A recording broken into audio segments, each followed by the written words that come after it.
Good morning friends. तो चलिए आज आपके लिए मैं ऐसा बेहतरीन क्वेश्चन लेके आया हूँ जो लगभग बोर्ड एग्जाम में हर बार पूछा जाता है। इसलिए आज आप इस क्वेश्चन को एक नोट करके रखेंगे अपनी कॉपी में और देखिएगा ये क्वेश्चन बोर्ड में पूछा है। तो चलिए आज हम स्टार्ट करते हैं एक बेहतरीन क्वेश्चन के साथ अपनी क्लास। तो देखिए आज हम पढ़ेंगे कि रूट टू एक अपरिमेय संख्या है। ये हमें प्रूफ करके दिखाना। प्रूफ कैसे करेंगे? इसमें क्या होता है कि जब भी हम कोई वैल्यू को प्रूफ करते हैं, अपरिमेय संख्या प्रूफ करते हैं, तो हम इसमें मान के चलेंगे कि ये ना एक परिमेय संख्या है। इसका अपोजिट मान के चलेंगे। क्या मान के चलेंगे? कि ये परिमेय संख्या है। इससे जस्ट अपोजिट मानेंगे। जैसे कि हमने माना है कि रूट टू एक परिमेय संख्या है। इसको अगर हमें प्रूफ करना है कि ये अपरिमेय संख्या है, तो हम इसका उल्टा मान के चलेंगे कि ये क्या है? परिमेय संख्या है। तो देखो आप कैसे प्रूफ करेंगे। अगर रूट टू परिमेय संख्या है तो हम क्या लिखेंगे इसको? रूट टू को किस फॉर्म में लिखेंगे? पी अपॉन क्यू में। क्योंकि हमने तो पढ़ा ही है कि कोई भी वैल्यू अगर परिमेय संख्या है तो उसे पी अपॉन क्यू के रूप में लिख सकते हैं। यही तो पढ़ते आए। तो हमने मान लिया कि रूट टू एक क्या है? परिमेय संख्या है। तो हम इस रूप में लिखेंगे पी अपॉन क्यू के रूप में। ओके।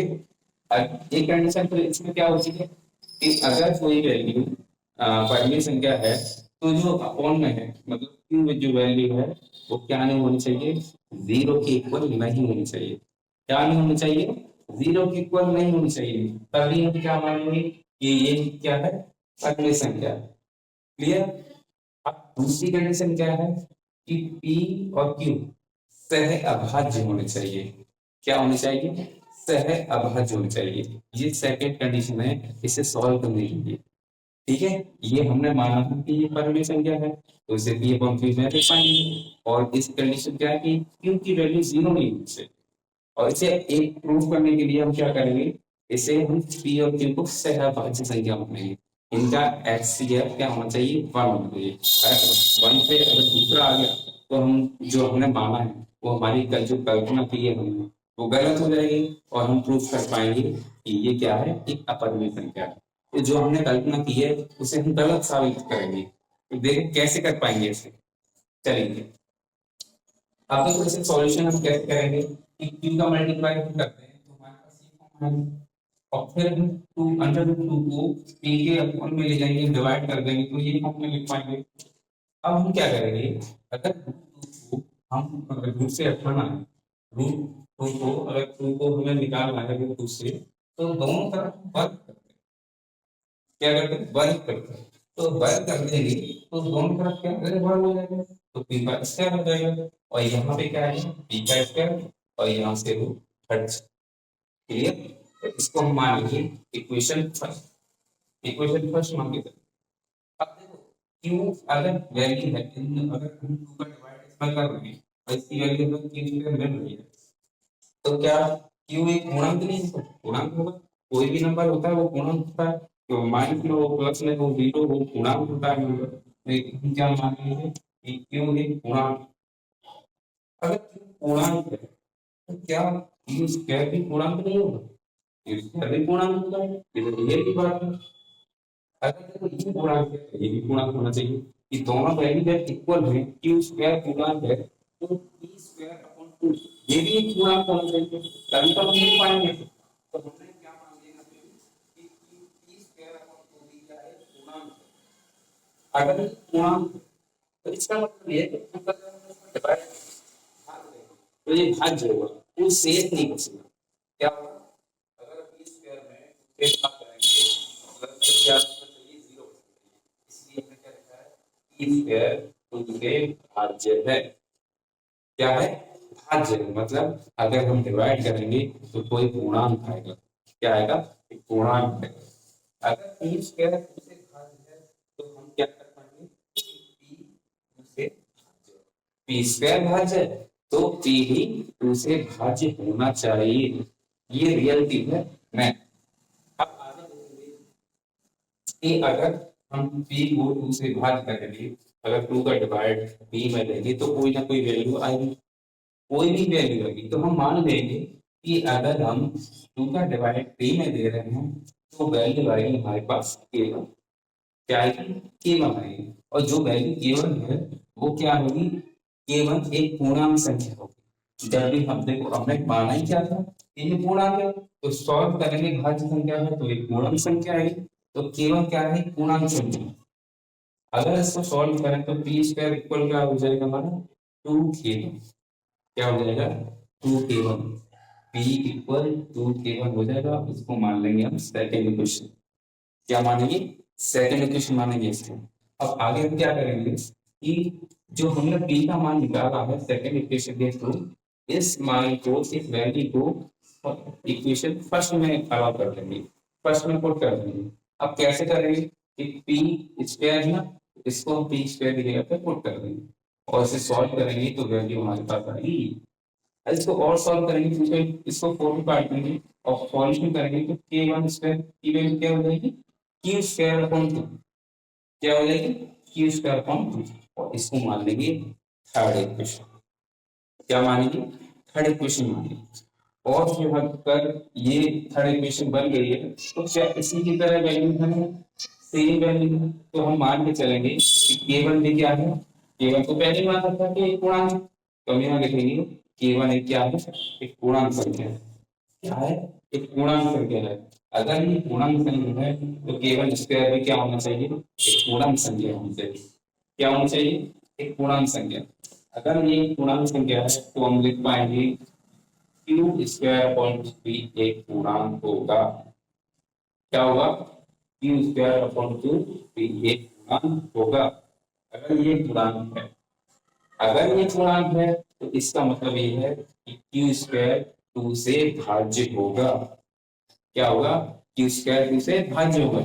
अब q स्क्वायर भाज्य है तो q भी भाज्य होगा 2 से, ये तो रियलिटी है। ओके, तो कोई भी अगर संख्या q स्क्वायर भाज्य है किससे 2 से, तो q भी 2 से भाज्य होगा।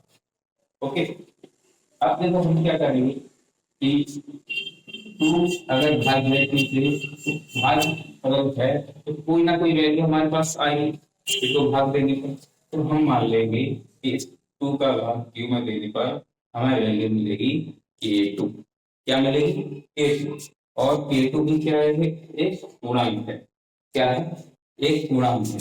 और इसको हम मान लेंगे इसे सॉल्व करके कि q इक्वल 2k2, क्या मानेंगे q2, क्या मानेंगे इसको 2k2 मानेंगे। अगर ये हमारे पास समीकरण आ गया 4, कौन सा समीकरण आ गया 4 आ गया।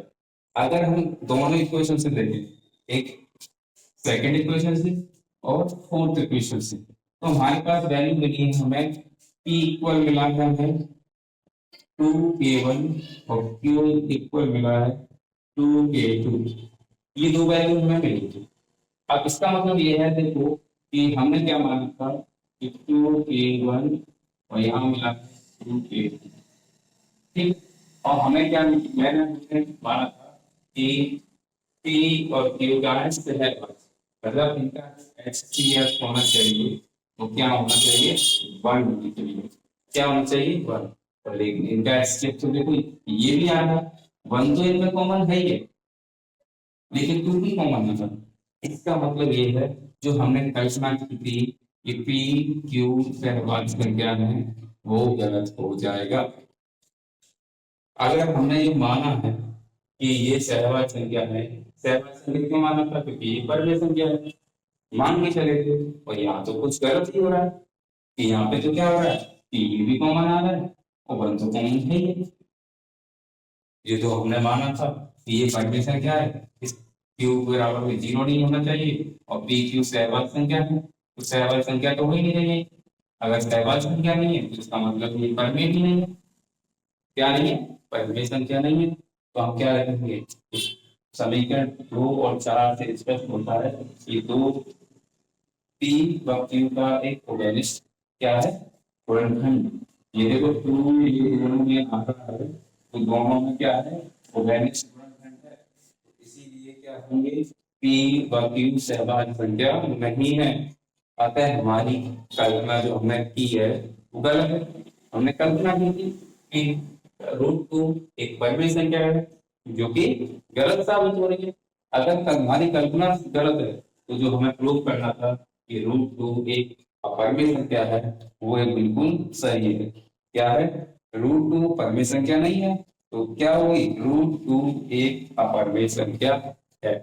इस तरीके से इन क्वेश्चन को करेंगे जब भी हमें प्रूव करना हो कि √2 या √3 या √5 सेम क्वेश्चन होते हैं, वैल्यूज चेंज होती हैं।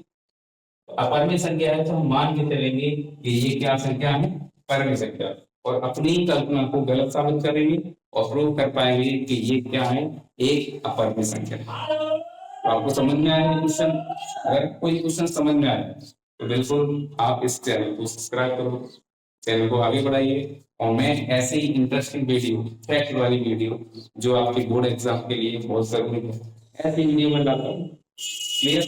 तो आप इस क्वेश्चन को याद रखिए, नोट डाउन कर लीजिए अपनी कॉपी में, चाहे तो स्क्रीनशॉट ले लीजिए, फिर आप कर सकते हो इसको।